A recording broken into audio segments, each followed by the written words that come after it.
A vote being closely watched tonight here in Phoenix, the future of Uber and Lyft at Sky Harbor. That's right. We've been telling you about the potential rate hikes and the company's threats to leave the airport if those hikes are passed. Well, they've passed. ABC 15's Zach Crenshaw is live. And Zach, the question now, will Uber and Lyft actually follow through?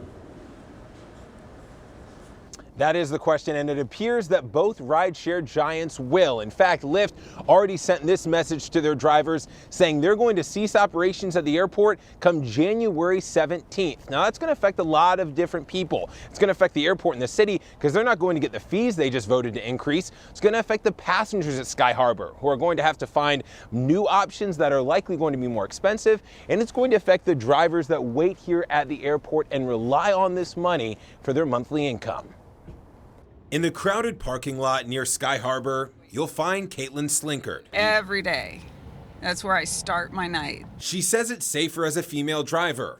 And because these are the best fares to pick up people. Next month, though, the lot could be close to empty. It will not be an option for you if you're on airport property. The item passes 7-2. The Phoenix City Council voted Wednesday to increase the fee from $2.66 for every airport pickup to $4 for both pickup and drop-off come February 1st. It's unfair to treat us as a piggy bank. Uber and Lyft argue they're being forced to subsidize the city's SkyTrain project. Mayor Gallego says they're finally paying their fair share for infrastructure. We want to compete with the other airports that are investing in managing their curbs. The battles lasted months. The middle class America is going to be screwed with this vote. The Goldwater Institute even threatening to sue. If council decides to move ahead with this proposal, it will be doing so in direct violation of the Arizona Constitution. Now, everyone waits to see if Uber and Lyft really leave, or if the city renegotiates. For some, it'll mean roughly $5 more every trip to the airport.